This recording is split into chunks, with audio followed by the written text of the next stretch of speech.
I almost didn't stop. That's the thing I keep coming back to. My hand was right there on the throttle, doing 67 through the dark, and something in my gut said don't. But 11 years on the road will do something to a man.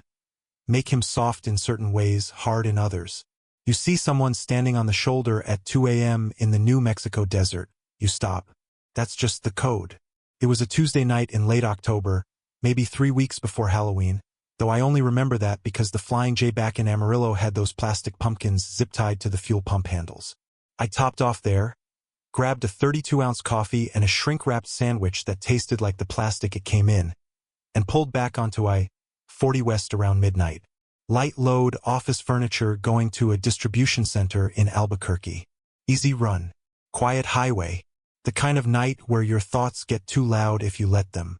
I was somewhere between Tucumcari and Santa Rosa when I saw him. Just a shape at first, caught in my headlights for maybe 2 seconds before I started slowing. Man standing on the shoulder, no car anywhere near him, no hazard lights blinking in the distance. Just a guy. Dark jacket, jeans, one hand raised not quite like a wave. More like he was hailing a cab. I pulled over about 50 yards past him and watched in my mirror while he jogged up. Normal jog. Normal everything. He was maybe 50, gray at the temples, face a little weathered. He knocked on the passenger door and I cracked the window first. Old habit. Appreciate it, he said. Voice flat. Not grateful, not desperate. Just flat. Car broke down about 2 miles back. Need to get to Albuquerque. I looked past him down the highway. Couldn't see any hazard lights. 2 miles back, I said. Just over a rise, he said. You wouldn't see it from here. Made sense. I unlocked the door. He climbed in, settled his bag. A small duffel, dark green, on the floor between his feet, and said nothing else. I pulled back onto the highway. The radio was on low, some AM talk station fading in and out. Neither of us spoke for maybe 10 minutes and that was fine. Not every passenger wants conversation. Some of the best rides I've given were the quiet ones. But something kept nagging at me. Not a sound, not anything he did. Just a feeling sitting in the cab with us. The way a smell can fill a room without you being able to name it. Around mile marker 231. I know the number because there's a reflector post there that always catches light funny, and I've driven that stretch enough times to notice it. I reached down to adjust the heat and glanced at him. He was looking straight ahead. Hands folded in his lap. Perfectly still. And that's when I saw his shoes. We'd had rain earlier that evening. Not heavy, but enough to leave the shoulder slick. Enough to put standing water in the bar ditches alongside the road. I'd driven through it around Cuervo. If this man had been standing on that shoulder for any length of time, even 10 minutes, his shoes should have been muddy. The ground out here wasn't just wet, it was caliche clay, the kind that turns to paste in the rain and clings to everything. I've seen guys step out to check a tire and come back in looking like they walked through cement. His shoes were clean. Not just not muddy, clean. The kind of clean that takes effort. The laces were white. I didn't say anything. Just put my eyes back on the road and started running through explanations. Maybe he'd been sitting on a guardrail, not standing in the dirt. Maybe he'd cleaned them somehow, had a rag in that bag, wiped them down before I pulled up. Maybe I was just tired and misreading things. I'd been on the road since 6 a.m., it was well past 2 now, and fatigue does things to your perception. Makes you see patterns that aren't there. But my hands had tightened on the wheel without me telling them to. I keyed my CB channel 19, the trucker's channel, and just made a routine call. Westbound 40, mile 235. Anybody got eyes on a breakdown about mile 220, 225? Fella says he left a car out there. Static. Then a voice, different truck, somewhere ahead of me. Negative on that, buddy. Came through there 30 minutes ago. Nothing on the shoulder. I clicked off. The man beside me said nothing. Hadn't reacted at all to the CB exchange. Your car, I said, keeping my voice even. What kind? Toyota, he said. Color. Pause. Not long, maybe 2 seconds. But 2 seconds is a long time to answer a question about your own car. Silver, he said. I nodded like that satisfied me. Didn't. I started paying attention to his breathing. Slow. Very slow and very controlled. The kind of breathing you do when you're trying to make sure someone doesn't notice you breathing. I know that sounds like I'm reaching, like I'm building a case out of nothing. Maybe I was. But I've shared a cab with a lot of strangers over the years, and none of them ever breathed like they were concentrating on it. My logbook was in the side door pocket. Useless. My phone was mounted on the dash. I couldn't call anyone without him watching me do it. The closest thing I had to a weapon was a 16-inch bolt wrench behind my seat, and to get to it I'd have to reach back in a way that would be obvious. I started thinking about exits. There's a rest area about 8 miles outside Santa Rosa, just a pull-out, really a couple of picnic tables and a vault toilet, the kind of place that's lit just enough to look lonelier for it. I knew it was coming up. I started forming a plan that felt stupid and necessary at the same time. When the sign appeared, rest area 1 mile, I put on my signal. I need to make a stop, I said. Bladder's not what it used to be. He said nothing. I pulled in. There was one other truck parked there. A Kenworth, lights off, driver almost certainly asleep. I pulled alongside it, closer than I normally would have, and killed my engine. Got out. Walked around to the front of the truck like I was stretching. Then I walked to the Kenworth and knocked on the cab door. 3 hard knocks. The driver, a woman, maybe late 40s, looked like I'd woken her from the dead. Cracked the window with an expression that could have stripped paint. "I've got a hitchhiker," I said quietly. "Something's off. I need a witness while I let him out." To her credit, she didn't ask questions. Just said, "Give me a second," and started pulling on her boots. When I walked back to my cab and opened the passenger door, I told him this was as far as I could take him. Told him Santa Rosa was 8 miles east. There'd be trucks heading that way all night. Someone would get him sorted. He looked at me for a moment. Then he picked up his bag and climbed down without a word. No argument. No why, no come on man, no appeal of any kind. Just got out and stood there in the parking lot with that bag and those clean shoes. I pulled out. Watched him in my mirror until the rest area lights swallowed him up. The woman from the Kenworth got on the CB about 20 minutes later. She'd sat there and watched him. Said he stood in the middle of the lot for a few minutes, not moving toward the bathroom, not moving toward the road. Then a car she hadn't heard pull in. She hadn't seen headlights. Appeared at the far edge of the lot. He walked to it. Got in. Pulled out without lights on. She said the car was silver. I don't know what he was. I don't know if the car had been there all along, parked dark, waiting. I don't know what would have happened if I'd driven him all the way to Albuquerque. If the Kenworth driver hadn't been there, if I hadn't noticed the shoes. What I know is that I've driven I-40 maybe 400 times since then, and I've never stopped for anyone at night again. Not once. Not even close. The code's the code. But so is getting home. February in Kansas is not a place. It's a condition. I'd been driving long enough to know that the flatlands don't scare most people until they're already inside them, already committed, already too far from anything to matter. The interstate looks like progress. Lane lines, mile markers, green signs. But out there in a whiteout, all of that disappears inside of 4 minutes, and what you're left with is a 70,000-pound machine moving through nothing, guided by nothing, with the wind pushing sideways hard enough to walk a fully loaded trailer across a lane without asking permission. I'd picked up a load of auto parts out of a warehouse in Salina that afternoon, headed west on I-70, bound for a distribution hub in Colby. Should have been a 2-hour run. Easy. I checked the weather before I pulled out. The forecast said light snow, possible reduced visibility near haze. Truckers learn early that forecasts are written by people sitting inside buildings. By the time I crossed the Ellsworth County line, I couldn't see the hood of my truck. Not an exaggeration. Not a figure of speech. The snow was coming lateral, not falling, being thrown, and my headlights were bouncing back off a wall of white so complete it felt personal. I dropped to 30, then 20. Then I was doing 15 miles an hour on an interstate that had ceased to exist in any practical sense, just following the rumble strip with my right tires because that was the only feedback the world was giving me.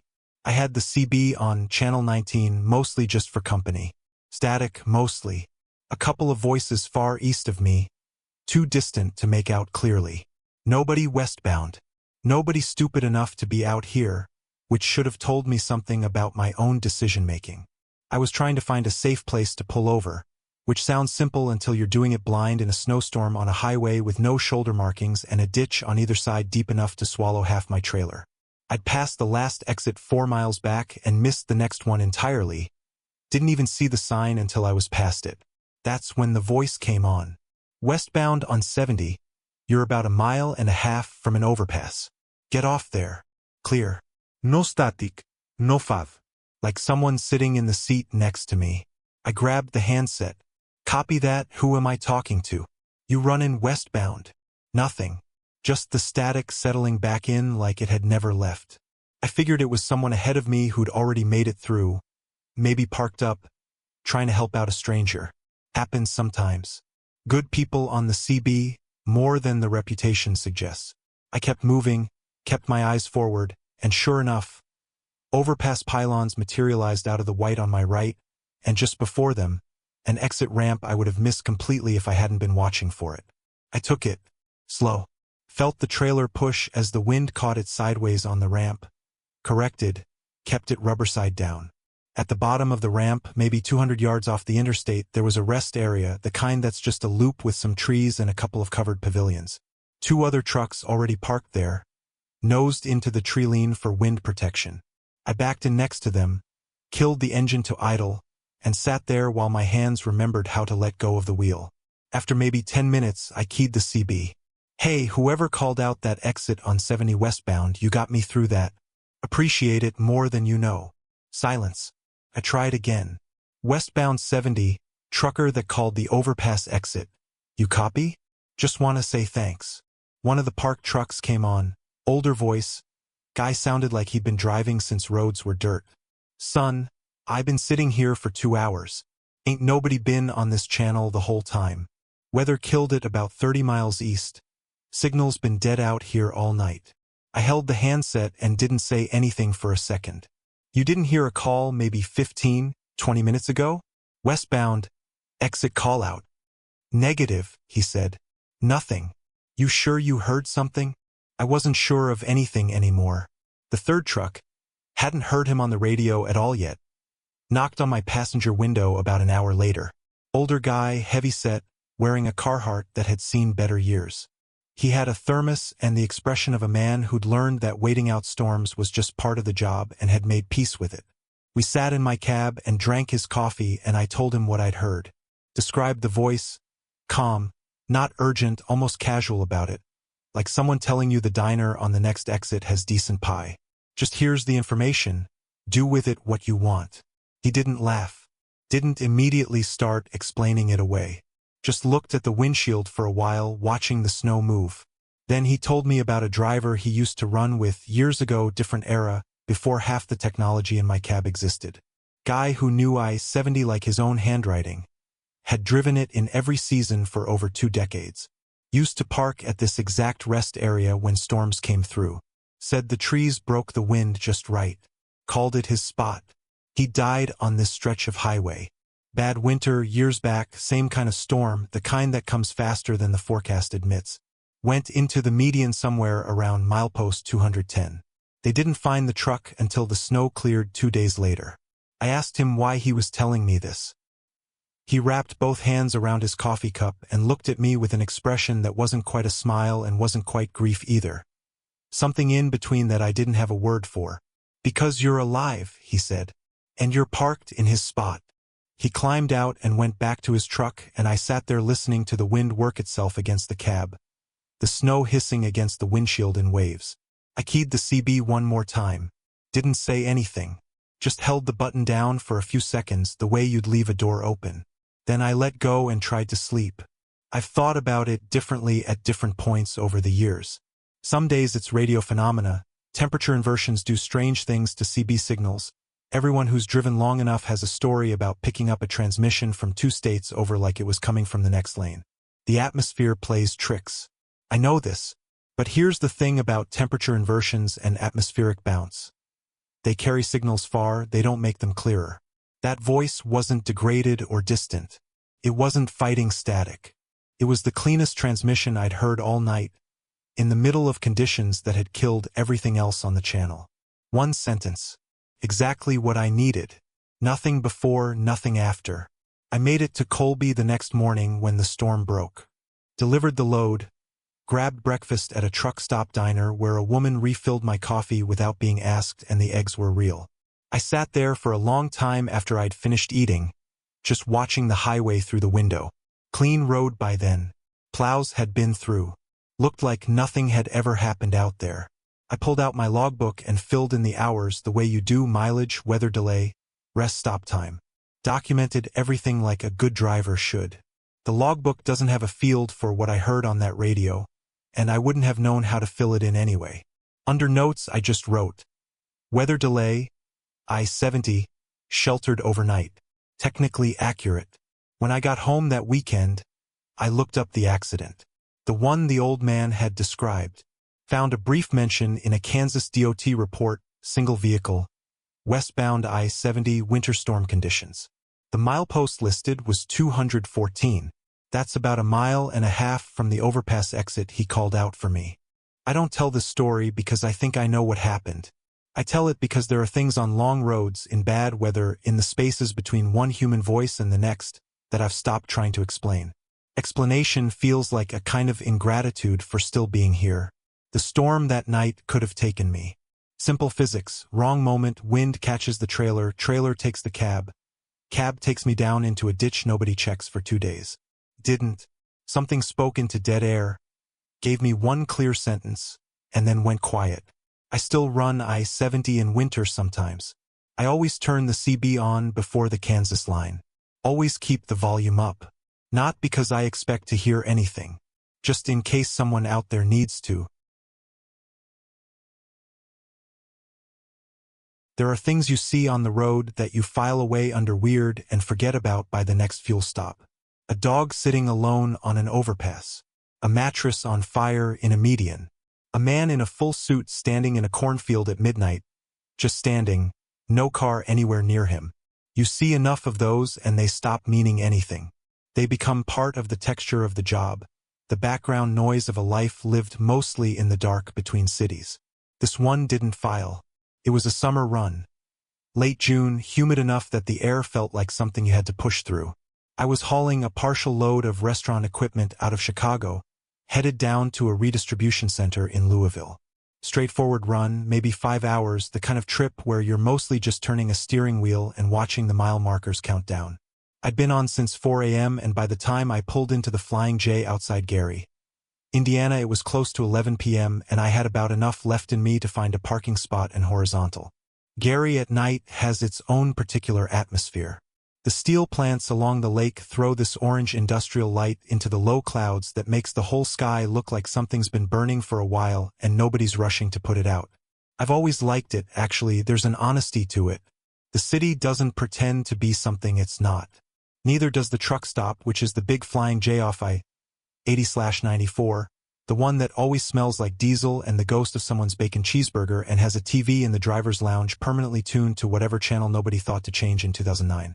I found a spot in the back row, away from the fuel islands, nosed in next to a refrigerated Mac that was already idling down for the night. Did my post-trip walk around, tires, lights, trailer seals, the way you do even when you're tired, especially when you're tired. Climbed back in. Ate a gas station sandwich I'd grabbed in Hammond. Set my alarm for 6 a.m. I was asleep by 11:30.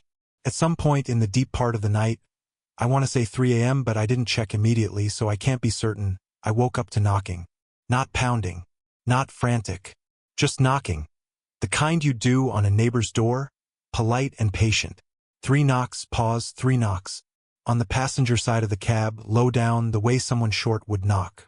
I came up from sleep the way you do when you've been out hard, foggy, heart already moving before the brain catches up. Sat up. Looked at the passenger window. The lot lights were that same sodium orange that Gary does, casting everything in amber. And in that light I could see the top of someone's head just below the window line. Dark hair. Whoever it was, they were short or standing lower, maybe on the step, maybe just at ground level on a slight grade. I cracked the window maybe 2 inches. Old habit. Always 2 inches first. She was young. Mid-20s maybe, though bad lighting and tired eyes make that a rough estimate. Dark hair pulled back. dressed in jeans and a light jacket that was too warm for the night but not dramatically so. She didn't look distressed. She didn't look anything dramatic, actually. Just a person standing in a truck stop parking lot at 3 a.m. the way people sometimes do, like it was the most ordinary place to be. "Sorry to wake you," she said. "Do you have a phone charger? Mine died and I need to call someone." Her voice was normal. Quiet, not whispering. Accent I couldn't place. Somewhere Midwestern, nothing distinctive.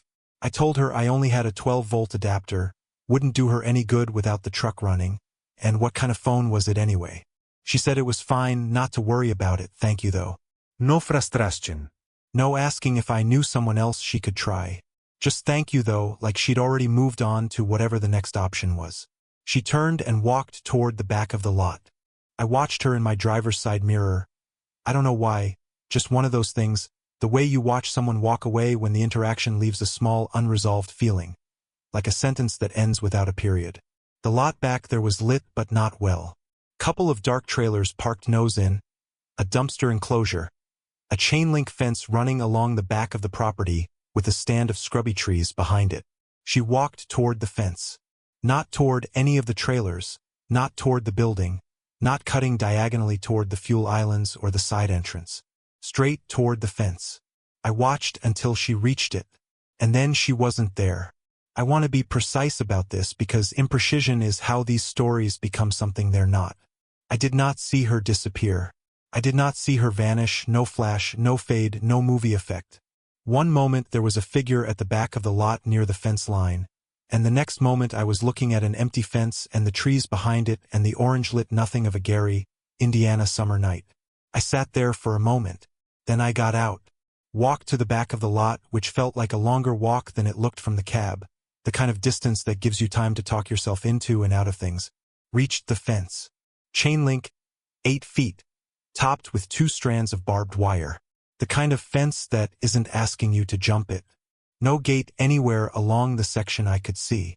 The ground on the other side was a narrow strip of gravel and then trees, and beyond the trees, nothing I could make out. No gap in the fence. No section that had been pulled up at the bottom. Nole. I stood there in the heat looking at the fence for probably 2 minutes. Felt like longer. Then I walked back to the truck, got in, and sat in the dark with the engine off. Here's the part I've turned over more times than I can count. There's an explanation for all of it. There has to be. She could have cut between trailers right before I thought I saw her reach the fence. The angle from my mirror is compressed, distances get weird. She could have crouched down for some reason. She could have been at the fence and then moved sideways out of my mirror's frame. Any of these things could have happened. The problem is I watched her the whole way. I didn't look away. I wasn't half asleep. The adrenaline of being woken up had taken care of that. I watched from the moment she turned until the moment she was gone, and there was no in-between step. Just there and then not. I went back to sleep eventually because what else do you do? Woke at 6, did my pre-trip, drove to Louisville, delivered the equipment, ate a real breakfast, called home. Didn't mention it to anyone for about 3 weeks. When I finally told my wife, she asked the reasonable questions. Could she have gone around a trailer? Was it possible you blinked? Are you sure it was as dark as you're remembering? All valid. I didn't have good answers. What I told her was this. I've been in that lot 100 times. I know where the fence is. I know what's behind it. There is no exit back there, no gap, no gate. I've walked it since, in the daytime, looking. It's just fence. But here's what actually stays with me, the thing I didn't tell her because it sounds like the kind of detail you add when you're trying to make a story better, and I'm not trying to make anything better. I'm just trying to get it down accurately. The knocking. 3 knocks, pause, 3 knocks. Patient. Unhurried. Like she'd done it before and knew someone would answer eventually. At 3 a.m. in a truck stop parking lot. I've been knocked on before. Lot lizards, women working those lots, which is its own complicated thing and not my business to judge, knock differently.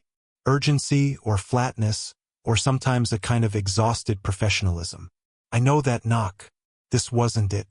This was the knock of someone who needed something small and expected it to be provided and was already thinking about what came next. I think about the jacket sometimes. Too warm for the night, like I said, but only slightly, the way you'd be dressed if you'd been outside long enough to stop noticing the temperature. Or if temperature wasn't something that was registering for you the way it registers for other people. I don't know what she was. I don't think she was dangerous. Whatever she needed a phone charger for, if that was even a real need, if that was even a real reason for knocking. She seemed unbothered that I couldn't help. She thanked me and walked to the fence and stopped existing in the portion of the world I could observe. That's all. I still stop at that Flying J. Good fuel price, the showers are clean, the parking situation is manageable if you get there before midnight. I take the same back row when I can get it. I've never been knocked on again. I'm not sure if that's a relief or not. Nobody tells you that the scariest moments in a truck aren't the ones where something appears. They're the ones where something disappears, traction, visibility, options. One by one, quietly, like cards being pulled from a hand you thought was decent. I'd been deadheading since Durango. Empty trailer, which sounds easier and mostly is lighter, less fuel, no delivery window pressure. But empty on a mountain road is its own problem. Weight is traction. Weight is stability. Weight is the difference between a trailer that follows the cab through a curve and one that decides it has opinions about the direction of travel. I knew this. 11 years of mountain runs. I knew this the way I knew my own reflection. I just didn't know the storm was going to arrive 40 minutes ahead of when it was supposed to. US 550 north of Durango is called the $1 Million Highway, which is either because it cost $1 million per mile to build or because you wouldn't take it for $1 million, depending on who you ask. Both explanations feel accurate. It's a two-lane road cut into the face of the San Juan Mountains, no guardrails on significant stretches, drop-offs that go down far enough that you stop being able to see the bottom, switchbacks that require a full stop and a three-point correction in a long wheelbase truck. In summer, tourists in rental cars drive it and take pictures. In November, sensible people don't drive it at all. I was not being sensible. I had a pickup in Montrose the next morning and the interstate route added 3 hours I didn't have. So I checked the weather, light snow above 9,000 feet, the forecast said, nothing a careful driver couldn't manage, and I pulled onto 550 at 4 p.m. with 2 hours of daylight left and the confidence of a man who has made a decision and is not yet paying for it. The first hour was fine. Cold, some flurries, but the road was clear and I was taking it easy 30 miles an hour on the straights, slower through the curves, watching the edge of the pavement the way you watch it up here, with your full attention and nothing left over. The light went gray and then it went dark and I switched to high beams and kept moving.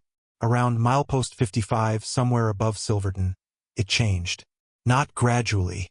That's the thing about San Juan weather, it doesn't ease into anything. 1 minute I had conditions I could work with, the next I was in sideways snow, wind that rocked the cab, and a road surface that had gone from damp to glassy inside of 60 seconds. Black ice doesn't announce itself. It just waits. I felt the trailer go first. That slight lateral movement, the push from behind, that means the rear axles have lost their argument with the pavement. I corrected, instinct, muscle memory, the kind of response you don't think through, you just do. But the road curved right at exactly the wrong moment and the correction that would have worked on a straight shot didn't work here. The trailer pushed the cab toward the left edge of the lane. There was no guardrail. To my left was a drop that, in daylight, you can look down and see the valley floor maybe 800 feet below.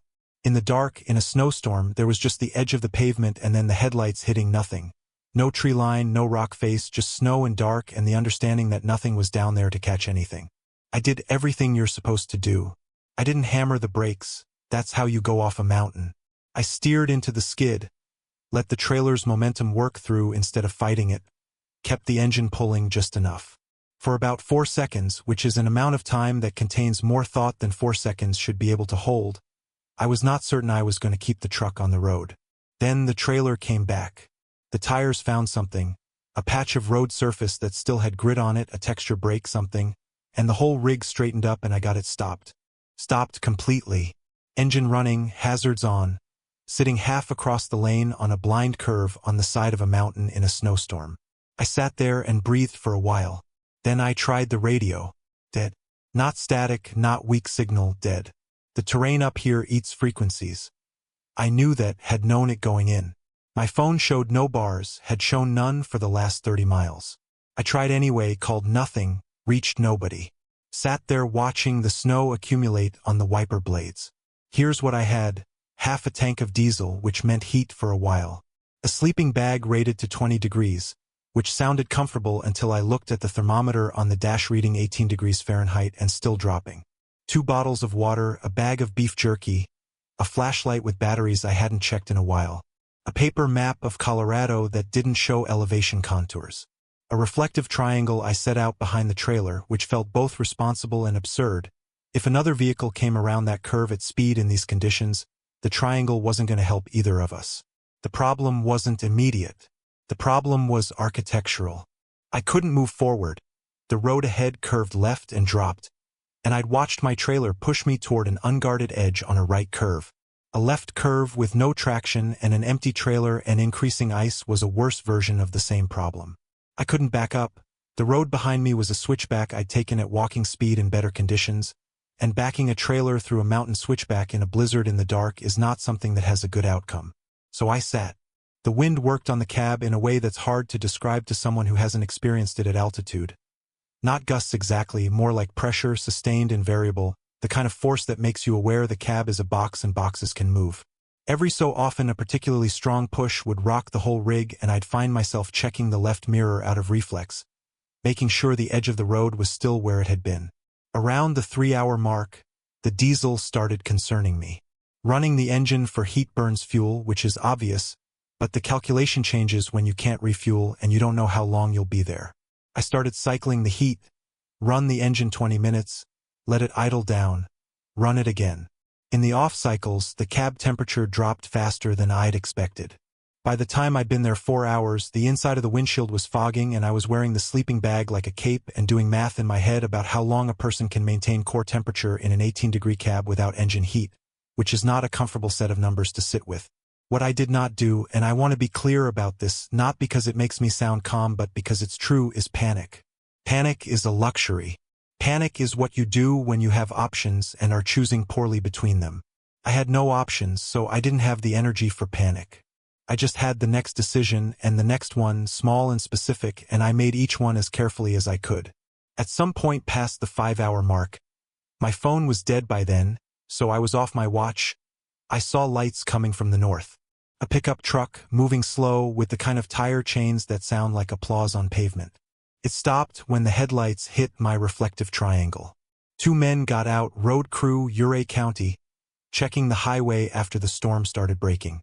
They had a radio that worked, a thermos of coffee that was the best thing I have ever tasted in my life, and a truck with a winch they used to help me get situated safely on a wider section of road a quarter-mile back.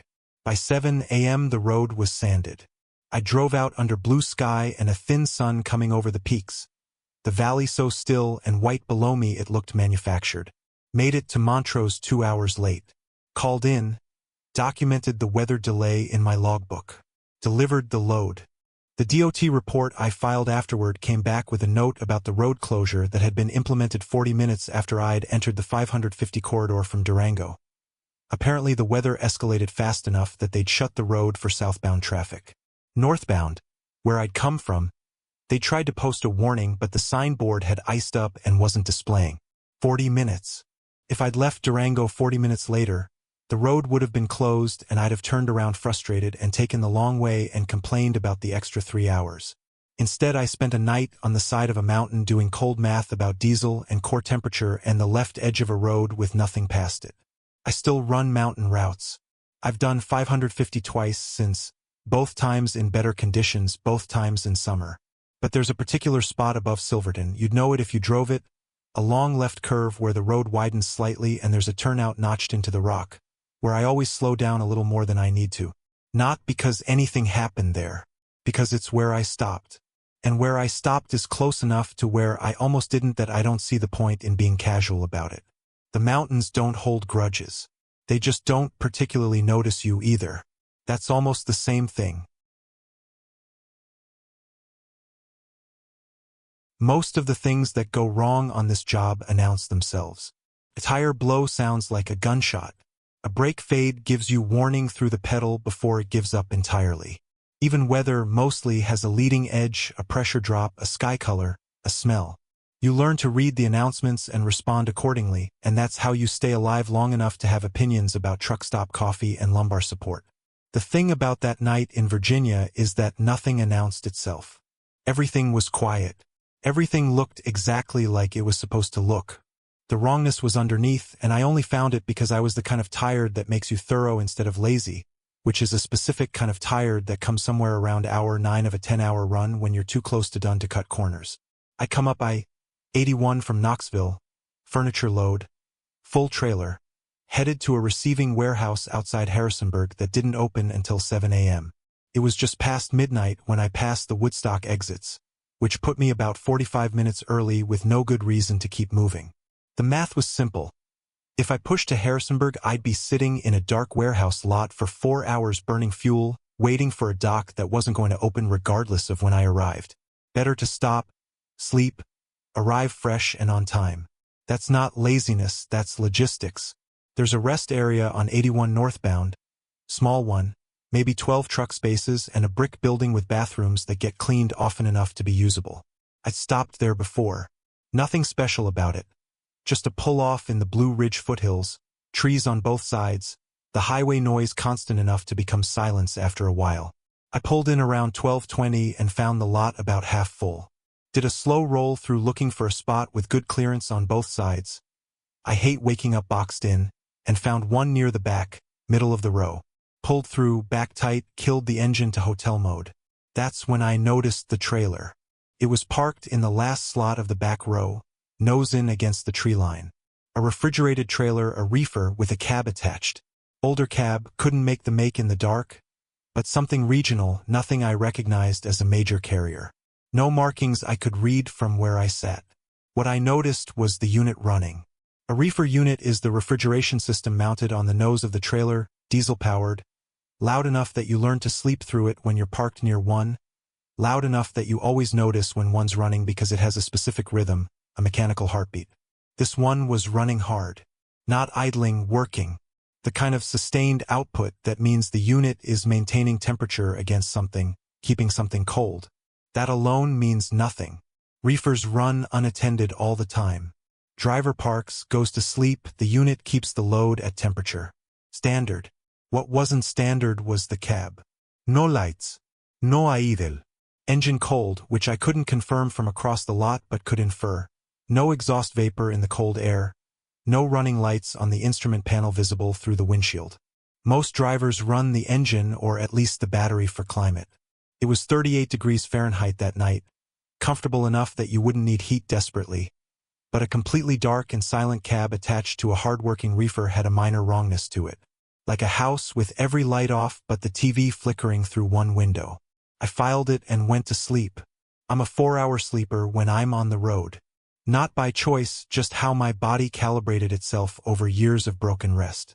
I was awake at 4:30 a.m. Alert in the way you get alert when there's nothing to be alert about and your system hasn't gotten the message yet. Sat up, looked out the windshield. The reefer was still running. Cab still dark. In 4 hours, nobody had come or gone from that truck. Now, and I want to be honest about this, none of that is alarming in isolation. Driver could be a hard sleeper. Could have taken a pill. Could have been running on nothing for 2 days and gone down like a stone. Could have walked to the bathroom building and I'd missed it in my own sleep. All of that is possible. But I was already out of my bunk, already pulling on my boots, already in that state of low-grade alertness that doesn't have a name but that experienced drivers learn to trust. Not fear. Not suspicion.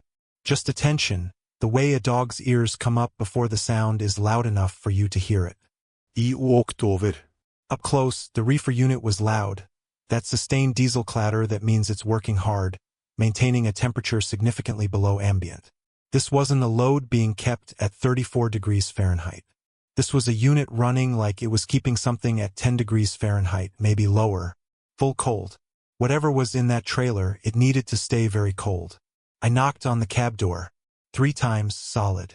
Professional knock, the kind that carries through a sleeping cab. Nothing. Knocked again. Called out. Nothing specific, just a hey, checking on you, the kind of thing one trucker does for another when something feels off. Still nothing. I tried the CB from my truck. Hailed on Channel 19. Asked if anyone in the rest area was running a reefer in the back row. Needed to confirm the driver was okay. Got a response from a flatbed 2 rows over who'd been awake. Said he hadn't seen anyone go in or out of that cab since he'd arrived around 11 p.m. So I walked back. Not to be nosy. Not because I'd decided something was wrong. I want to be careful about this because in retrospect I can make it sound more deliberate than it was. I walked back because I was awake and standing 20 feet away and something had its hand around the back of my neck in that way that isn't fear and isn't curiosity but is somewhere between them. I walked around to the rear of the trailer. The doors had a chain through the handles. A length of heavy chain, the kind you'd use to secure cargo or lock a gate, looped through both door handles, padlocked. From the outside, this is not unusual. Cargo security, seal integrity, various legitimate reasons to chain a trailer. I've seen it plenty. But the chain wasn't on the outside. It was looped through the handles from the inside. I could see through the gap between the doors, a half-inch of darkness and cold air leaking out, and the chain was on the interior side of the handles, threaded through from within. The padlock was inside the trailer. I stood there and looked at that for a long moment. There is one way a chain gets on the inside of a trailer door. Somebody inside put it there.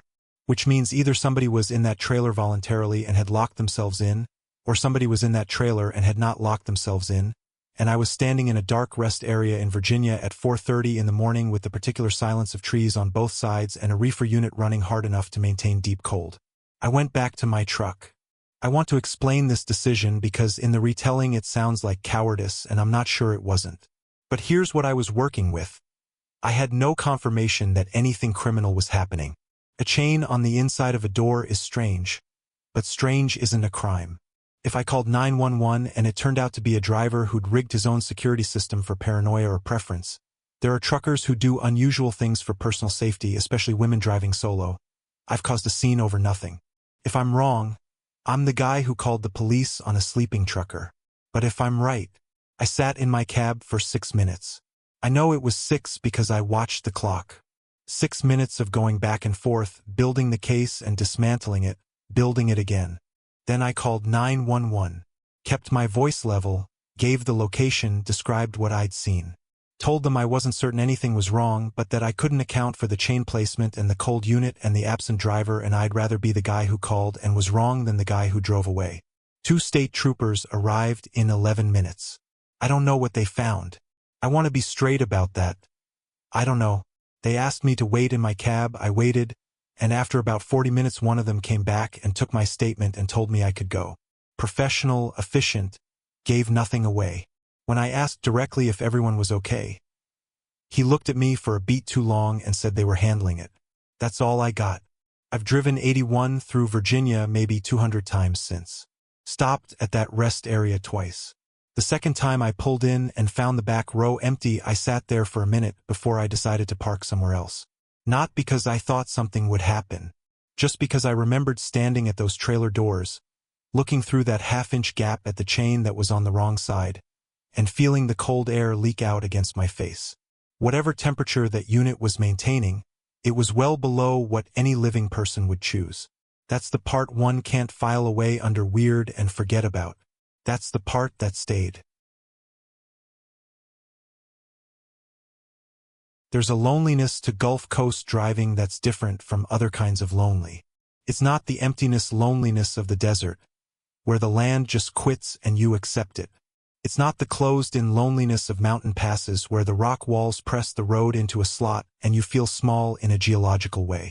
Gulf Coast lonely is warmer than that, more specific. It's the loneliness of Spanish moss and standing water and roads that run perfectly straight through country that has no interest in being crossed. The kind of landscape that's been here longer than roads, longer than the idea of roads, and will be here after the last truck rusts into the ground. I ran US 90 out of New Orleans for going on 11 years. Same route, mostly west through Houma, through Morgan City, skirting the Atchafalaya Basin, then up toward Lafayette and back. Seafood distribution, restaurant supply, sometimes petrochemical equipment for the offshore platforms. The route changed, but the road didn't. I knew every pothole, every low-water bridge, every stretch where the oaks grew together overhead and turned the highway into a tunnel of green that felt like driving through the inside of something alive. You run the same road long enough, you start to notice the regulars. Not in any formal way, you don't introduce yourself, don't exchange names, don't make plans.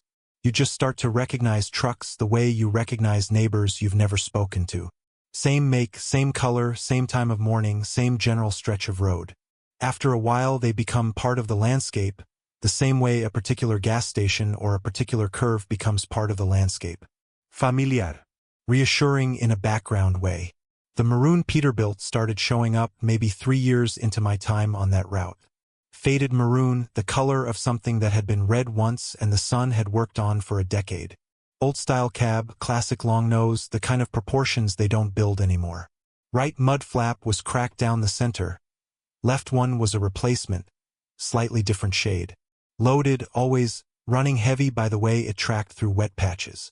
No company name on the doors that I could ever read clearly.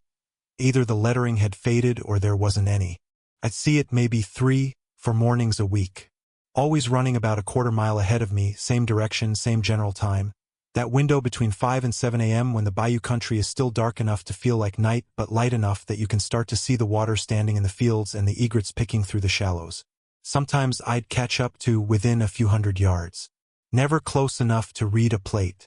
The rig always seemed to be doing just enough speed to stay ahead without pulling away. After a couple months of this, I started calling him Old Raymond on the CB. Don't ask me where the name came from. It just fit. Something about the truck, the pace of it, the consistency. Old Raymond, running his load, minding his business. I'd hail him sometimes. Channel 19, just a hey Raymond. Morning to you. Never got a response. Figured he ran a different channel or didn't run the CB at all, which plenty of the older independent guys don't. Some of the old-timers think it's a distraction. Can't really argue. This went on for maybe 2 years. Background furniture.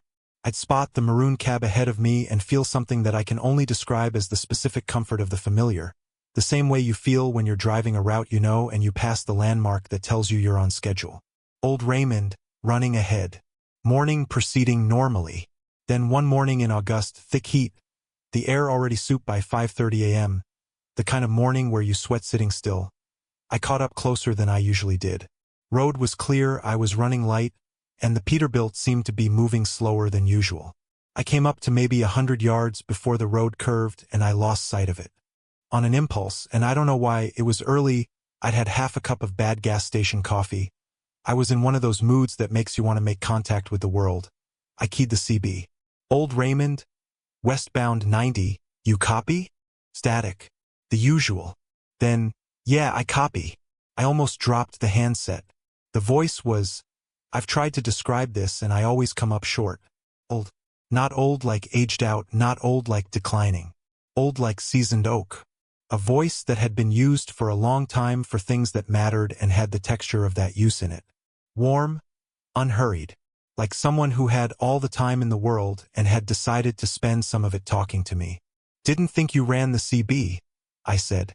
Run it when it seems worth it, he said. We talked for the better part of an hour. I don't remember all of it. It was the kind of conversation that feels important while it's happening and then disperses the way dreams do, leaving impressions instead of specifics.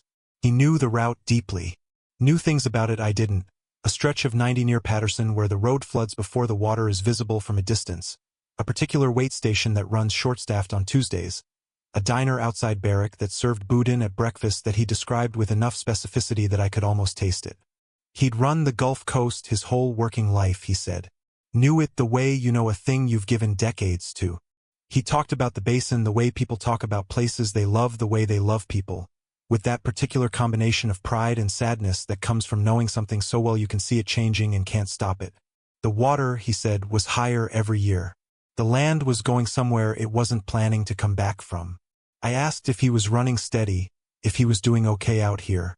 He said he was tired, but it was the kind of tired he was used to. I didn't push it. You don't push that with older drivers. They've earned the right to be tired and they don't need someone half their age asking them to account for it. Around Lafayette I lost him. The road widened, traffic picked up. I got behind a slow-moving cane truck for a stretch and by the time I cleared it the maroon Peterbilt was gone. I keyed the CB once more. Got nothing back. Just the static and the morning. I was in a diner 2 weeks later. Not the boudin place he'd described, different one, just a counter and a woman who'd been working breakfast shifts since before I had a license. I was telling her I'd been on 90 for years and she was doing the thing diner people do where they half listen and half work and somehow track everything. I mentioned the maroon Peterbilt. Old long nose, faded color, cracked mud flap. Ran the route in the early mornings. She stopped wiping the counter. Looked at me in a way that was too specific to be casual. She described the truck back to me. Same color, same cracked mud flap, cab style, the whole picture before I'd finished my description. And then she told me about the driver. Independent guy, ran seafood out of Morgan City for 20-some years. She knew his coffee order. Black, no sugar. Always tipped more than the coffee cost. She said he'd gone off 182 near the basin about 3 years back. Early morning, fog, bad stretch of road near a low bridge. The truck went through the rail and into the water. They found the cab, but the driver was never recovered. 3 years, she said, before I'd ever seen the truck on the road. I sat with that. I'm not a person who reaches for the supernatural. I've driven dark roads in the dead of night for going on 15 years, and I've had plenty of time to become either afraid of the dark or comfortable in it, and I chose comfortable because the other option makes the job impossible. I believe in what I can verify. Tire pressure, fuel weight, weather patterns, load distribution. But I'd had a 1-hour conversation with a voice on Channel 19 that described a stretch of highway with the intimacy of someone who'd given their life to it. Literally given their life to it, as it turned out. I've tried every reasonable explanation. Misidentified truck, possible, but I'd been watching that specific rig for 2 years. Someone running a similar route who knew the territory well, possible, but who picks up a CB hail directed at a name they've never heard and just rolls with it. Confabulation, false memory, tired brain construction, also possible, and the one I land on most days because it's the most livable. But I remember the voice. I remember the specific way he talked about the basin going somewhere it wasn't coming back from. I remember him saying he was tired in a way that felt like it meant something more than the miles. I still run 90. I still run it in the early mornings when the egrets are working the shallows and the light comes up slow over the water. I don't see the maroon Peterbilt anymore. Haven't since that morning outside Lafayette. But I still leave Channel 19 open when I'm out there at dawn. Running west through the bayou. Out of habit, I tell myself. Just out of habit. I'm gonna tell this the way it happened, not the way it sounds better. Because the way it sounds better involves more uncertainty, more atmosphere, more of the slow build that makes people lean forward. And I could do that. I've told enough stories around enough truck stop tables to know how to work a room. But that's not what this is. What this is a thing that happened on a specific road on a specific night, and I've spent going on 4 years trying to find a clean explanation for it, and I haven't, and at some point you stop looking for the explanation and just start telling the thing accurately and letting other people decide what to do with it. US 2 through the Upper Peninsula of Michigan is not a road that gets discussed much outside the region, and that's a shame in some ways and probably intentional in others. It runs east-west across the top of the state, 2 lanes most of the way, through forest that is dense in a way that the word dense doesn't quite capture. These are not decorative trees. These are not the managed, spaced-out stands you get in the lower Midwest where the forest looks like it went to school and learned how to behave.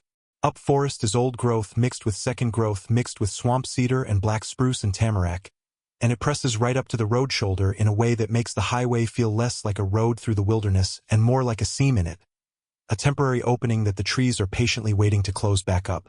I was running a load of industrial equipment, generator components, heavy, strapped low on a flatbed. Out of Sault Ste. Marie headed west toward Ironwood. Night run because the shipper needed it there by first shift, and first shift started at 6 a.m. and the math only worked if I drove through. Left the Sioux around midnight, which put me on the dark stretch of 2 through Luce and Alger counties at somewhere between 2 and 4 a.m., which is the stretch where there is nothing, no towns, no lights, nothing except the road and the trees and whatever lives in the trees. March, which in the up means winter still has most of its cards. Snow on the ground, packed hard on the shoulders, fresh powder on the tree branches that caught my headlights and threw it back. Temperature outside was 11 degrees.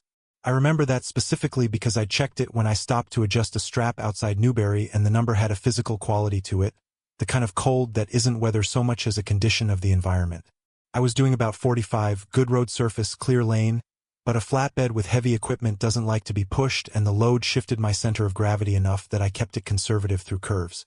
Music off, actually. I run music off sometimes on night drives in unfamiliar territory because I like to hear the truck. You learn things from sound that the instruments don't always tell you. I was maybe 30 miles east of Munising when I hit it. The impact was on the right side, front corner of the cab, near the headlight. Hard enough to register through the whole cab. Not a shudder, an actual impact, the kind of solid weight transfer you feel in the seat. My first thought was deer, which is the correct first thought on US 2 at 3 a.m. in March because deer on this road are not occasional, they are structural, they are part of what the road is. I got the truck stopped. Maybe 200 feet of careful braking because a heavy flatbed doesn't appreciate panic stops, and sat there with the hazards going. Here's the thing about deer strikes. You usually see something. A shape in the headlights, the reflective flash of eyes, some part of the animal crossing into your light. I'd seen nothing. No shape, no eyes, no movement in the periphery before impact. Whatever I'd hit had been at road level or below it, not crossing the road, not frozen in the lights. And the impact point, that right front corner near the headlight, was lower than a deer typically presents. A deer strike usually hits the hood, the grille, sometimes the windshield if it's a big animal going over the top. This had hit lower. I got out. The cold hit me the way up March cold hits you. Immediate, total, the kind that makes your face understand what a face is made of. I had my flashlight, the big mag light I keep behind the seat, and I walked around to the front right corner. Damage to the grille. Not catastrophic, but real. Some plastic cracked, the lower grille section pushed in, one of the fog light mounts bent. And blood. Not a lot, but enough. Dark on the white plastic, already starting to freeze at the edges in the 11-degree air. But no animal. I scanned the road surface in both directions. Nothing on the pavement. Moved to the right shoulder. The snow there was packed hard by the road equipment and then dusted with the fresh powder, which meant it was in decent condition to hold a print. There were tracks. Coming from the tree line, crossing the shoulder, hitting the road edge, and then going back. Whatever had been hit had gone back into the trees. I followed the return tracks with the flashlight. They went into the snow on the shoulder side properly, deep enough that whatever made them had weight behind it. I crouched down and looked at the tracks. They were not deer tracks. Deer tracks, front and back, the cloven split, the dew claw mark, the pattern of a quadruped moving or standing. I know deer tracks. I've been next to enough carcasses on enough shoulders to know the print. These were not that. They were long. Single impression, not cloven.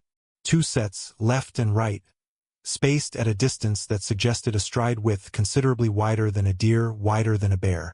And they were, and this is the part I've gone back and forth on because it sounds like the most dramatic detail and I don't want it to sound like I'm adding it for effect, they were bipedal. 2 lines of tracks, not 4. Left, right, going from the road edge back into the tree line. Heavy. The impressions were deep for the packed snow surface, deeper than my own boot prints alongside them. Long stride. The distance between left and right steps was more than I could comfortably replicate without exaggerating my own gait. I stood there in 11-degree air with the flashlight going from my prints to those prints and back again for what was probably 2 minutes but felt longer. Then I got back in the truck because I was standing in the dark at 3 a.m. on a 2-lane highway next to a tree line in the Upper Peninsula in March, and whatever had made those tracks had gone into that tree line and I did not know how far in it had gone. I drove to Munising.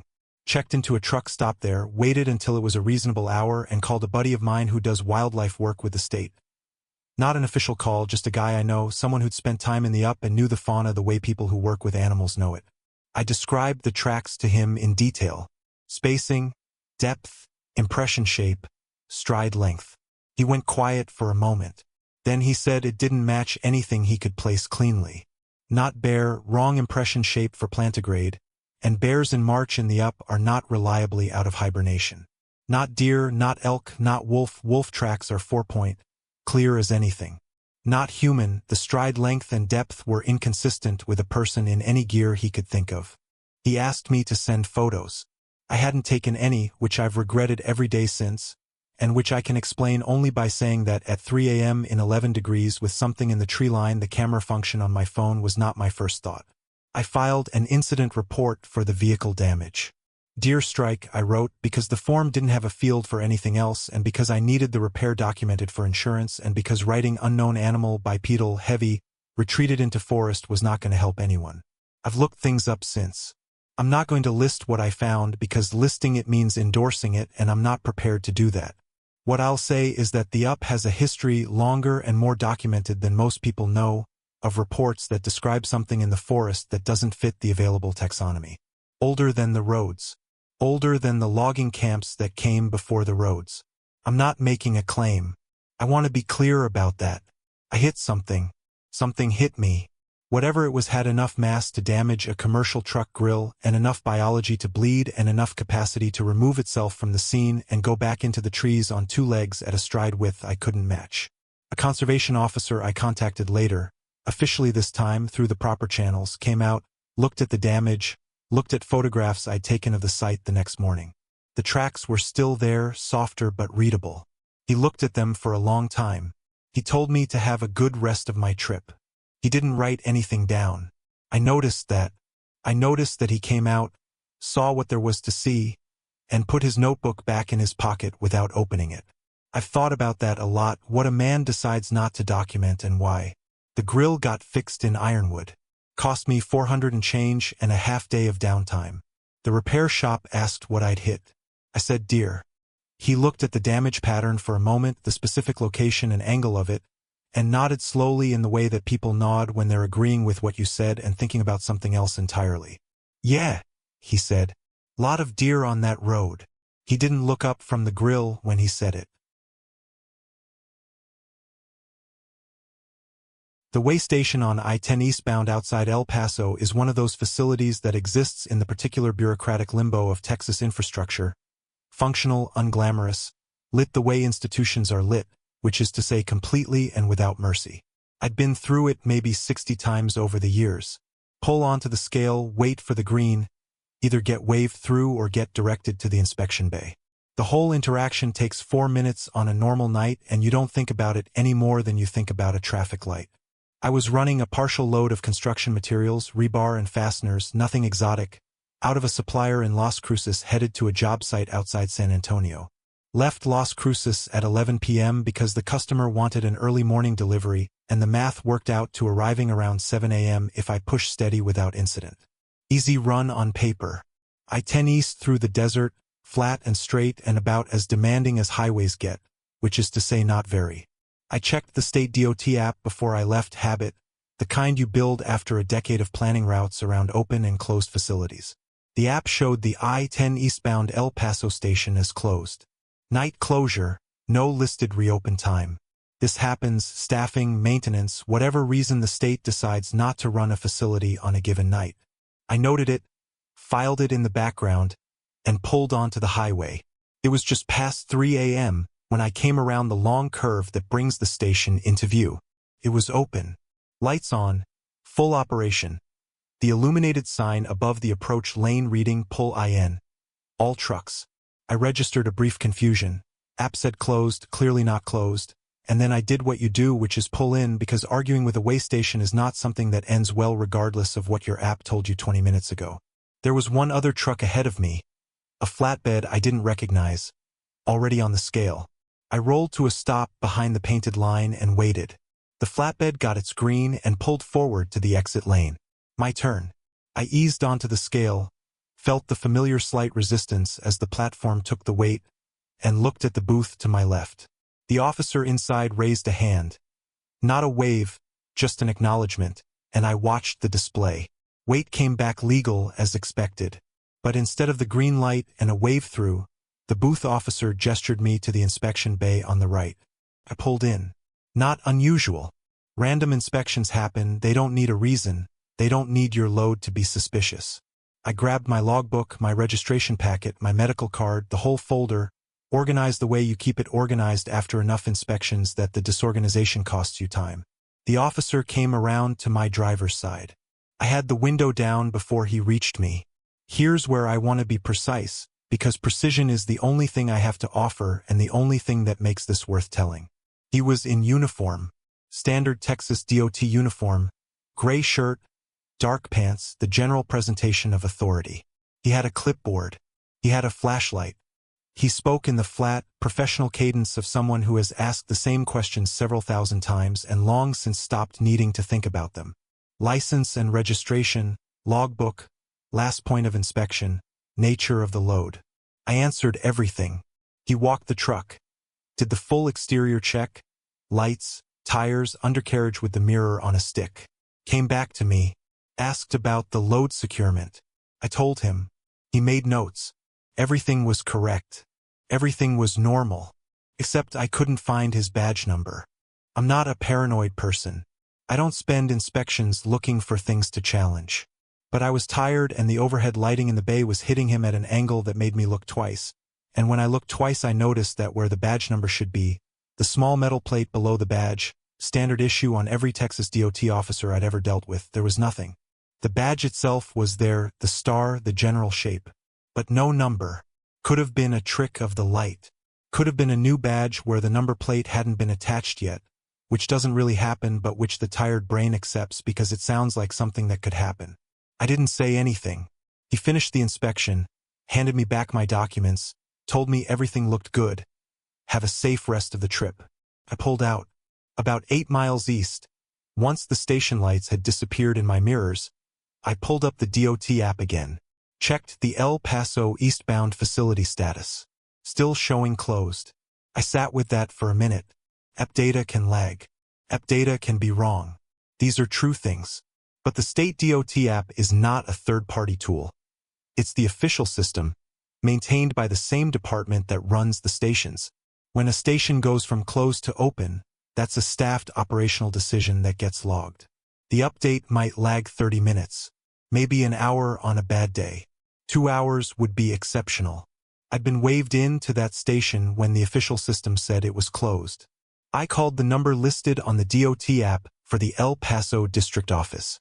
Got a recording, which was expected at 3 a.m., but the recording gave an after-hours facility line for active operations.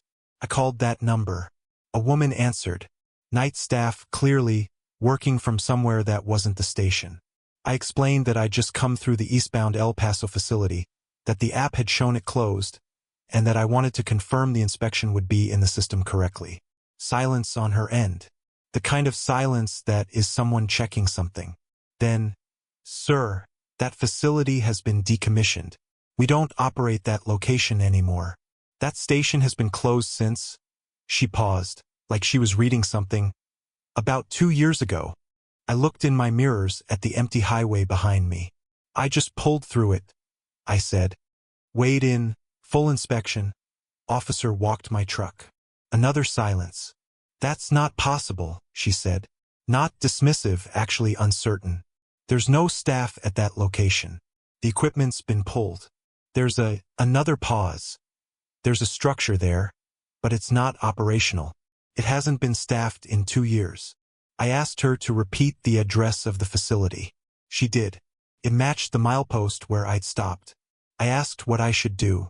She told me to call the Texas Department of Public Safety, that this was potentially a law enforcement matter, and she was going to make a note on her end. I called DPS. Gave them the milepost, the time, a description of the officer, height, approximate age, the uniform, the clipboard, the missing badge number. The dispatcher was professional, asked clear questions, told me a unit would go check the location. I never heard back, which could mean anything. They checked, found nothing, considered it a misidentification and closed it. Or they found something and it wasn't the kind of thing that gets followed up with a courtesy call to the trucker who reported it.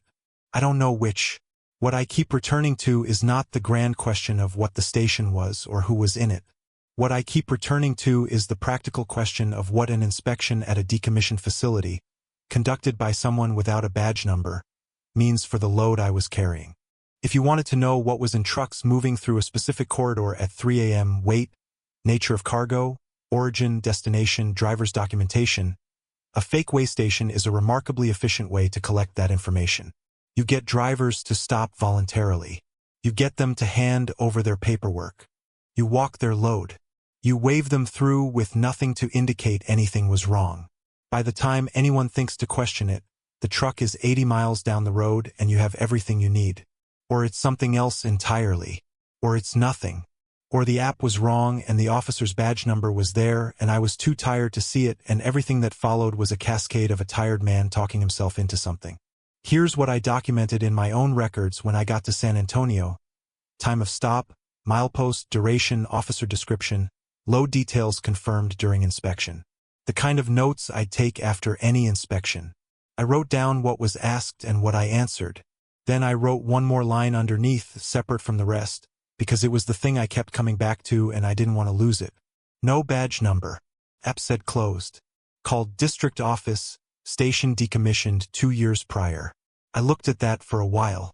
Then I filed the folder away and delivered the load and ate breakfast at a Whataburger on the east side of San Antonio, where a kid behind the counter was watching something on his phone, and the bacon was slightly overdone and the coffee was fine. I've looked up that milepost on satellite maps since. There's a structure there, you can see the roof, the approach lanes, the scale pads. Weeds coming up through the pavement in the satellite image, which is a year or two old, so I don't know what it looks like right now. It looks closed, is what it looks like. It looks like something that hasn't been operated in a while, which is exactly what it should look like at 3 a.m., if what the woman on the phone told me is true. And exactly what it wouldn't look like, if what I drove through at 3 a.m. is also true. Both of those things cannot be true at the same time. I've been running I-10 for years and I've never been directed into that bay again. I watch for it now every time I come through that stretch. The sign above the approach lane is dark when I pass it. The booth is empty. The lights are off. It looks the way a closed station looks. It looked different that night. I don't know which version of it was real. 10 hours off is 10 hours off. That's not a preference, that's federal law, hours of service regulations, DOT mandated, non-negotiable if you want to keep your CDL and your livelihood and your ability to function as a human being who operates 70,000 pounds of moving machinery on public roads. You hit your limit, you stop, you log it, you sleep. The restart is 11 hours consecutive off-duty before you can run again, but the mandatory break mid-shift is 10, and you don't argue with it, you don't fudge it, you find a lot and you park and you let the clock run. I'd hit my limit somewhere around the Hernando exit, which made the pilot on the south side of Memphis the logical stop. Big lot, always trucks, good fuel price. The showers were clean enough and the restaurant attached served breakfast 24 hours, which matters more than people realize when your schedule has no relationship to daylight. I'd stopped there a dozen times. Nothing remarkable about it except its usefulness, which is the highest compliment a truck stop can receive. It was a Thursday in January. Cold but not brutal, mid-30s, the kind of temperature that's unpleasant without being dangerous, the kind that makes you appreciate a good bunk heater. I pulled in around 8 p.m., found a spot in the third row back, nosed in between a Schneider tanker on my left and a flatbed on my right that was running a Kenworth T680 in what looked like an owner-operator setup. No company markings, clean cab, the kind of rig someone has put money into because it's theirs. Did my post-trip. Grabbed food from the restaurant, eggs and toast, the default, the thing you order when you're too tired to read the menu. Ate in the cab. Set my restart timer. Was asleep by 9:30. I don't sleep deep on the road. Never have. It's a light, functional sleep, enough to reset the body, not enough to lose contact with the environment. Sounds register. Changes in the lot register. It's not restful in any meaningful way, but it's what the job requires and you calibrate to it. Around midnight I came up without an alarm. No specific reason, just the body deciding it had taken what it needed and was ready to be awake. I lay in the bunk for a while, not fighting it the way you learn not to fight it. Looked at the lot through the gap in the curtains. Quiet. The way big lots get quiet after the initial rush settles. Engines idling, parking lights, the distant sound of the fuel island. I turned on the CB out of habit. Channel 19, volume low. Mostly quiet. A couple of transmissions from trucks on the interstate, too far to be clear. Then, from close, very close, the kind of signal strength that means someone in the same lot, a voice. I-55 southbound's clear past the state line if you're heading that way. Ran it 2 hours ago. No bears. Construction zones packed up for the night. Useful information, casually delivered. The way truckers talk. Not conversational exactly, more like public service, putting useful facts into the air for whoever needs them. I appreciated it without thinking much about it. I keyed up. Copy that, southbound 55. You in this pilot lot. Third row, he said. Been here since 7. Same row, I said. Must be neighbors. He laughed. Short, genuine. The laugh of someone who finds the coincidence mildly amusing rather than remarkable. We started talking the way you do when it's midnight and you're both awake and the lot is quiet and there's nothing else requiring attention. Easy conversation, the kind that happens on Channel 19 at odd hours, road conditions, fuel prices, the specific misery of winter runs through Arkansas, which is its own category of bad road management. He had a good voice for radio. Warm, unhurried, with the slight rasp of someone who'd been talking into a CB for 20 years. He knew I-55 well, knew the specific exits where the speed trap sat, knew the way station schedules, knew a 24-hour fuel stop outside Batesville that wasn't in any of the apps but had the cheapest diesel between Memphis and Jackson. The kind of granular knowledge that only comes from running the same road repeatedly over years. We talked about the run I'd just come off.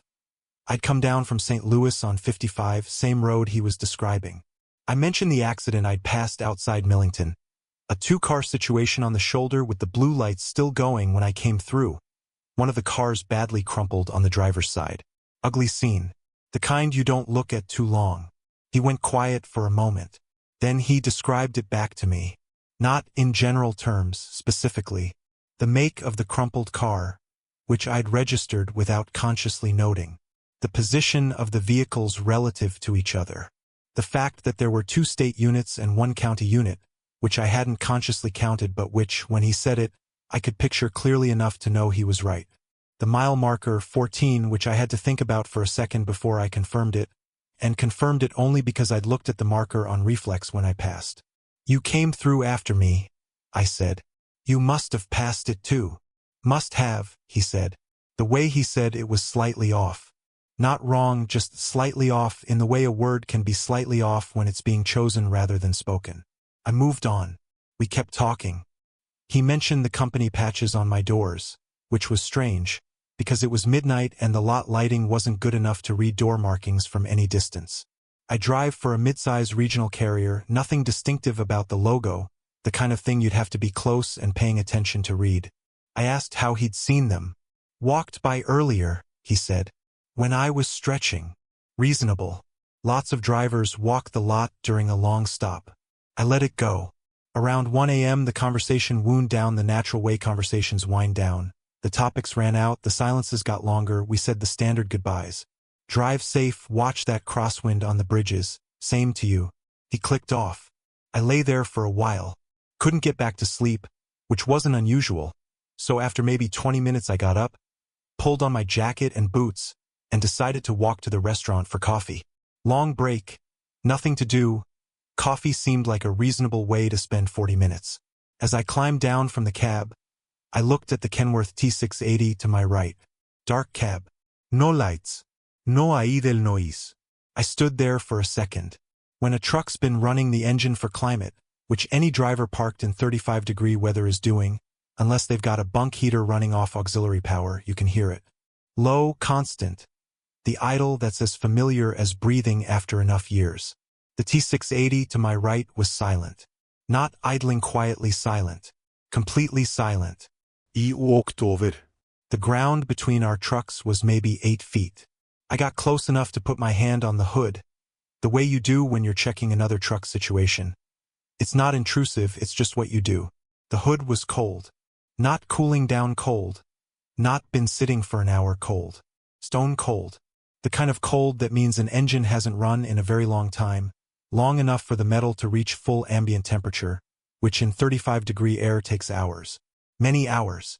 The hood felt like the side of the building felt. Like something that had been outside in January all day and wasn't generating any heat of its own. I stepped back. Looked at the cab. Dark, as I said. But I looked more carefully now. The windshield had condensation on the inside, the kind that builds up over a long period in a cab that isn't climate-controlled. That takes time. That takes a cab that hasn't been heated in, I don't know, hours. I'm not an engineer, but hours. The CB antenna was there. The radio could have been running off battery without the engine. That's possible. I walked around to the passenger side. The cab had that stillness that empty spaces have, the specific visual quality of something unoccupied. The bunk curtains were open. The cab, as far as I could see through the passenger window in bad light, was empty. No bag on the passenger seat. No coffee cup in the holder. No jacket thrown over the seatback, no logbook visible on the dash. None of the small accumulation of a person's presence that a working cab always shows. I went back to my truck, sat in the cab and looked at the CB. He'd told me the accident scene details. Specific details. The kind you accumulate by passing through a place, not by hearing about it secondhand. He'd run I-55 southbound, he'd said. He'd passed that mile marker. But his truck hadn't moved in a very long time. His engine hadn't run in hours. You cannot run I-55 southbound out of Memphis and arrive in this lot with a stone-cold engine and a cab that's been sitting dark long enough to collect that much condensation. The physics don't allow it. I keyed the CB. Hey, southbound 55 driver, third row, you copy? Static. I tried twice more. The lot around me was the usual ambient noise of a big truck stop at 1 a.m. Engines idling, a forklift somewhere near the fuel island, distant highway sound. Nothing came back from the space to my right. I got my coffee, came back, sat in the bunk until my restart clock cleared, and then I did my pre-trip and pulled out of the lot without looking at the T680 again. I've tried to think about it straight. Bad signal, distant truck, voice coming from somewhere else in the lot, and I'd assumed it was the truck next to me. All of that is possible. Signal localization on CB is imprecise. I could have been talking to someone 3 rows over and assigned the voice to the closest truck out of sleepy assumption. But he said third row. I said same row, must be neighbors. He didn't correct me. And the accident details. The specific, accurate visual details of a scene on a road, he couldn't have driven with an engine that cold. I've parked at that pilot maybe 8 times since. I always end up looking at whatever truck is to my right before I go to sleep. Not because I'm expecting anything. Just because I know now that a dark cab isn't the same as an empty one. And that some voices on Channel 19 at midnight are coming from somewhere that a signal shouldn't be able to reach. Some things don't scare you in the moment. That's the part nobody tells you. You expect fear to arrive on time, to show up when the thing happens, to be present and accounted for when the situation calls for it. But sometimes it doesn't come until later, days later, weeks later, when you're doing something completely ordinary and your brain finally finishes processing what your eyes saw and delivers the full weight of it without warning, like a package that got lost in transit and shows up on your doorstep long after you stopped expecting it. That's how this one works. That's why I'm still thinking about it 6 years later while washing dishes or sitting in traffic or doing anything that leaves the mind unoccupied for more than 30 seconds. It was July. I know it was July because I was doing a summer run I picked up specifically for the scenery, which sounds like a strange reason for a route choice, but after enough years of driving for function you start to drive for experience when the opportunity allows. Montana in July on a 2-lane state highway in the late afternoon is one of the genuinely beautiful things available to a person in this country. The light comes in low and gold, the grass is that specific dry summer color that sits somewhere between green and amber, and the mountains in the distance have snow on the peaks still, which shouldn't be possible in July, but Montana doesn't ask permission from what should be possible. I was running a partial load of ranch equipment, fencing supplies, irrigation components, out of Great Falls headed toward a spread outside Lewistown. State Highway 87, 2 lanes, not much traffic, the kind of road where you can run 40 miles without seeing another vehicle and not think anything of it. I had a late afternoon delivery window, which meant I was running in the best light of the day, which meant I was in a better mood than I usually am on a delivery run. Around 6 p.m., maybe 20 miles outside Lewistown, the highway straightened out through a long flat stretch with ranch properties on both sides. Those big Montana operations where the house is set back a quarter mile from the road and you see the driveway first and then the buildings small in the distance. Grassland, fence line, occasional cottonwood cluster around a water source. I passed a gravel driveway on my right. Standing at the end of the driveway, right where the gravel met the highway shoulder, was a little girl. Maybe 7 years old. Maybe 8. Small is what I registered, small the way children are small when you're used to looking at the world from a cab height, which makes everything seem further down than it is. She was wearing a dress. Light-colored, simple, the kind of thing a kid wears in the summer when nobody's making them dress up for anything. Dark hair. Standing completely still. And waving. Not the frantic wave of a child trying to flag someone down. Not distressed waving.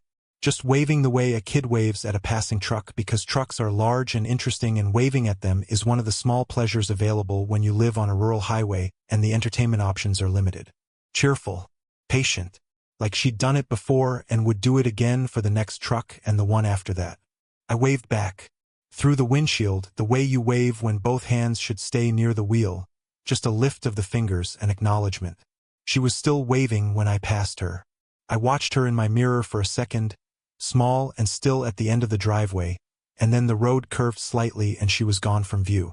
I felt good about it, which sounds trivial but isn't. Small human moments on long solo runs have a disproportionate effect on your mood. A kid waving at a truck on a summer evening in Montana is the world behaving the way the world should behave, and I registered it as such and kept driving. 3 miles later I passed her again. Same girl. Same driveway. Same dress. Same wave. Patient. Cheerful. Completely still except for the arm. I know what you're thinking because it's what I thought. Wrong driveway, different kid, similar dress. Montana ranch properties do repeat. Same fence style, same gravel, same general setup because they're built for function and function doesn't vary much. 2 sisters, maybe, stationed at 2 different driveways, waving at trucks. Some kind of game. I slowed down. Not much. I didn't stop, didn't pull over, but I came off the throttle and looked carefully as I passed. Same dark hair. Same dress. The dress had a small pattern on it. Something light-colored on light-colored. Subtle enough that I couldn't make it out clearly at road speed, but distinctive enough that I registered it as the same garment I'd seen 3 miles back. Same smile. I watched her in the mirror until she was out of sight. Then I pulled over. Sat on the shoulder with the hazards on and looked at the road behind me. Straight. Flat. No intersections, no turnoffs, no crossroads in the 3 miles I'd just covered. I'd been on this highway for the last 40 miles and I knew its geometry. It was a straight run with gentle curves. Nothing that would loop back on itself. Nothing that would allow a child to get from one point to another 3 miles away in the time it took me to cover that distance. I thought about turning around. I sat there for maybe 4 minutes and thought about turning around. Driving back. Stopping at both driveways. Making sense of it. But here's the thing, and this is honest, not dramatic. I didn't want to. Not out of fear exactly. Out of something more instinctive than fear, the way an animal will avoid a space not because it has identified a threat, but because the space has a quality that the animal's body recognizes before the mind does. I pulled back onto the highway and drove to Lewistown. Delivered the load. Filled out the paperwork. Ate dinner at a place in town that had good pie and a waitress who'd clearly been there long enough to know every regular by name. I sat at the counter and ate and didn't think about the girl specifically but felt the afternoon's residue in a way I couldn't quite account for. I drove home 2 days later on a different route, which I told myself was for fuel efficiency reasons. For about a year, that was the whole story. Strange moment, unresolved. Filed under the category of things the road occasionally produces that don't have clean explanations. I've been tired. I'd miscounted the miles. Different driveways, different girls. It happens. Then I was home on a Sunday afternoon. Must have been October because I remember the light was already going by 4 o'clock, and I was going through a box of old photographs. The physical kind, the ones from before everything lived on phones. I was looking for a specific photo my wife had asked me to find, something from a family gathering years back. I didn't find what I was looking for. What I found was a photograph of my daughter. She was maybe 7 in the photo. We were somewhere, I can't remember the occasion, some outdoor thing in summer. She's standing in grass, looking at the camera, smiling the way kids smile when they've been asked to smile, which is slightly more formal than their natural smile. She's wearing a dress. Light-colored. Simple. With a small pattern on it, subtle, light on light, the kind of thing you wouldn't notice unless you were looking. I sat on the floor of that room for a long time. My daughter was fine. Is fine, grown now, has her own life, calls on Sundays. I want to be absolutely clear about that because the implication could go somewhere I'm not going to let it go. Nothing happened to her. Nothing was warning me about anything. She was at home that July evening. I'd spoken to her on the phone the night before I made that run. She was completely fine. But the dress was the same. Not similar. Not the same general category of summer dress. The same, the pattern, the color, the cut. A dress I hadn't thought about in years. A dress from a photograph I hadn't looked at since it was taken. A dress worn by my daughter at approximately the same age as the girl standing at the end of 2 driveways on a straight road in Montana. I've turned it over and over since. Maybe I saw the photograph at some point before the run and filed it without knowing, and the image on the road was my own memory wearing a child-shaped costume. Maybe the pattern on the dress was common enough that I'm constructing a match from two things that are only approximately similar. Maybe the whole second sighting was a brain glitch, highway hypnosis, false memory, tired eye repetition. Maybe, but I've driven that highway twice since. Once in fall, once the following summer. Both times I watched for the driveways. Found them, they're real gravel driveways on real properties, the kind that have mailboxes and everything. Both times the driveways were empty. No girl. No wave. Just gravel and grass and the long Montana light doing what it does in the late afternoon, which is make everything look like a photograph of itself. I don't know what she was. I don't know what it means that she was wearing what she was wearing. What I know is that I waved back both times and she was still waving when I passed, and whatever she was, she seemed patient about it. Like she had all the time in the world. Like she wasn't going anywhere. That's all 10. If you've been driving long enough, you know that the road gives you things you didn't ask for and can't return. You log your hours, you check your mirrors, you follow the rules that keep you alive, and sometimes none of that is enough to explain what you saw at mile marker 231, or what spoke to you through dead air in a Kansas blizzard, or what was standing at the end of a gravel driveway in Montana, waving like it knew you. These stories came from real drivers, real roads, real nights that didn't end the way they were supposed to. We don't have explanations for all of them, and honestly, neither do the people who lived them. If any of this felt familiar, if something on a dark highway ever made you pull over and sit with the hazards on and just breathe, drop it in the comments. This channel, Unheard Fears, was built for exactly that. Hit subscribe, because there are more roads, more nights, and more stories that don't have clean endings. We'll be here when you're ready for the next one. Drive safe, check your mirrors, and maybe leave the CB on.